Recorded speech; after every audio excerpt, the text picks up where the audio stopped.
మదనపల్లిలో వెలిసిన అయ్యప్ప స్వామి గుడి చైర్మన్ రెడ్డప్పరెడ్డి అన్నదానం పేరిట భక్తులు ఇచ్చే విరాళాలను స్వాహా చేస్తున్నారని, ఆలయంలో అక్రమాలకు పాల్పడుతూ నిరంకుశత్వ ధోరణితో వెళుతున్న ఆలయ చైర్మన్ రెడ్డి అప్పారెడ్డిపై కఠిన చర్యలు తీసుకోవాలని కోరుతూ సోమవారం బహుజన యువ నాయకులు పునీత్ ఆధ్వర్యంలో పెద్ద సంఖ్యలో అయ్యప్ప స్వాములు నిరసన చేపట్టారు. భక్తుల పేరిట దోపిడీ చేస్తున్న ఆలయ కమిటీ చైర్మన్ రెడ్డి అప్పారెడ్డిపై ఎండోమెంట్ శాఖ అధికారులు చర్యలు తీసుకోవాలని, లేని పక్షంలో బహుజన యువసేన ఆధ్వర్యంలో పెద్ద ఎత్తున నిరసన కార్యక్రమాలు చేపడతామని బహుజన యువసేన నాయకులు పునీత్ ఆగ్రహం వ్యక్తం చేశారు.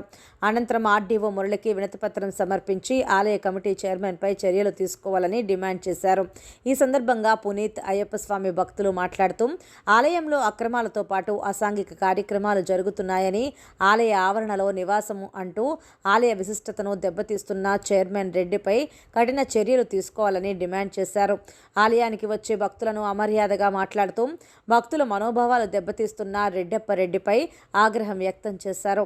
ఆలయ నిబంధనలను పాటించని చైర్మన్ వెంటనే ఇంటికి సాగనంపాలని డిమాండ్ చేశారు. ఈ కార్యక్రమంలో బహుజన యువసేన నాయకులు హరీష్, చిరంజీవి, సుధాకర్, బాలు, పూర్ణ, అయ్యప్ప స్వాములు, హేమంత్, జీవి నాయుడు, కేశవ, మల్లె నాయక్ పెద్ద సంఖ్యలో అయ్యప్ప స్వామి భక్తులు పాల్గొన్నారు. అక్కడ అంతా అవినీతికి పాల్పడుతూ ఫండ్స్ కలెక్ట్ చేసి నాణ్యమైన భోజనం పెట్టకుండా వాళ్ళు ఇబ్బందులు పడుతూ అక్కడ పనిచేసే ఎస్సీ ఎస్టీ వాళ్ళని ఎట్లాంటి అట్లా మాట్లాడి వాళ్ళని ఇచ్చేయడము, అక్కడ ఉన్న మిగిలిన వస్తువులని వాళ్ళ ఇంటికి తరలించడం. దీని గురించి 2019లోనే సార్ అప్పుడున్న వాళ్ళు ఏఎంసీ మాజీ డైరెక్టర్ డాక్టర్ వెస్లీ ఆదివారం సాయంత్రం గుండెపోటుతో మృతి చెందారు. మదనపల్లి సమీపంలోని ఆరోగ్యవరం మెడికల్ సెంటర్లో డాక్టర్ వెస్లీ ఎనలేని కృషి చేశారు. టీడీపీ వ్యాధి, హెచ్ఐవి వ్యాధిగ్రస్తులకు నివారణ కొరకు ప్రత్యేక విభాగాలను ఏర్పాటు చేసి నిపుణులైన డాక్టర్లచే రోగులకు వైద్యం అందజేశారు. ఆయన మృతి పట్ల ఏఎంసీ చుట్టుపక్కల ప్రజలు సంతాపం తెలియజేశారు.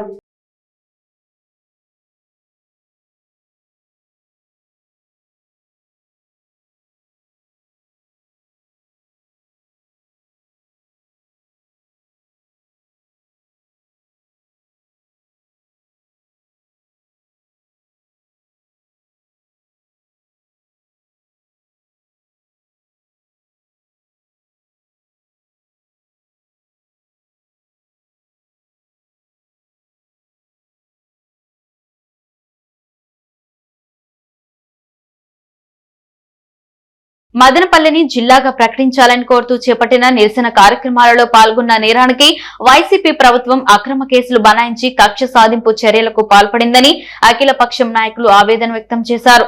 మదనపల్లి కోర్టుకు హాజరైన సందర్భంగా Janasena party Rayalaseema co convenor Gangarapu Ramadas Chowdary మాట్లాడుతూ ఎంతో చారిత్రాత్మక నేపథ్యం ఉన్న మదనపల్లిను జిల్లాగా చేయాలని అఖిలపక్షంతో కలిసి చేసిన ఆందోళనను ఈ వైసీపీ ప్రభుత్వం నిరుపయోగంగా చేసిందని, కనీసం చర్చలకు కూడా పిలవకుండా ఏకపక్షంగా వ్యవహరించి వేరొక ప్రాంతాన్ని జిల్లాగా ప్రకటించడం బాధాకరమని అన్నారు. మదనపల్లి, వాయల్పాడు, తంబళ్లపల్లి, పీలేరు, పుంగనూరు నియోజకవర్గ ప్రజలు రాబోయే ఎన్నికల్లో ఈ వైసీపీ ప్రభుత్వానికి తగిన బుద్ధి చెప్పి వైసీపీ ప్రభుత్వాన్ని ఇంటికి సాగనంపుతారని ఆగ్రహం వ్యక్తం చేశారు. ఈ ప్రభుత్వం తీసుకొచ్చిన 27/2023 యాక్ట్ని రద్దు చేయాలని, సివిల్ కోర్టులో ఉంటే ప్రజలకు న్యాయం చేకూరుతుందని సివిల్ కోర్టు నుంచి తీసివేసి రెవెన్యూ అధికారులకు బదిలీ చేయడం వైసీపీ ప్రభుత్వ నిర్లక్ష్యానికి నిదర్శనమని దుయ్యబట్టారు.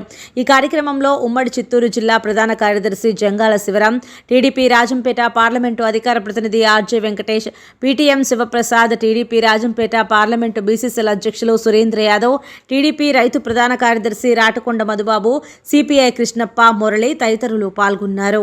జిల్లా చేయాలని మదనపల్లి ప్రజల చిరకాల వాంఛ నెరవేర్చే సమయం ఆసన్నమైంది.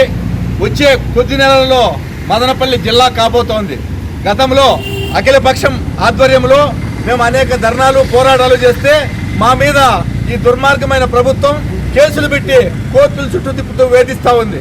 మనకు ప్రజాస్వామ్యంలో మీటింగులు పెట్టుకునే హక్కు ఉంది, వాక్ స్వాతంత్రం ఉంది, ధర్నాలు చేసుకునే హక్కు రాజ్యాంగం కల్పించింది. అయితే అంబేద్కర్ రాజ్యాంగం అమలు చేస్తున్న ఈ జగన్మోహన్ రెడ్డి ఈ హక్కులన్నింటినీ కాలు రాశాడు. కనీసం ఇతను రాజారెడ్డి రాజ్యాంగాన్ని అమలు చేస్తున్నాడు.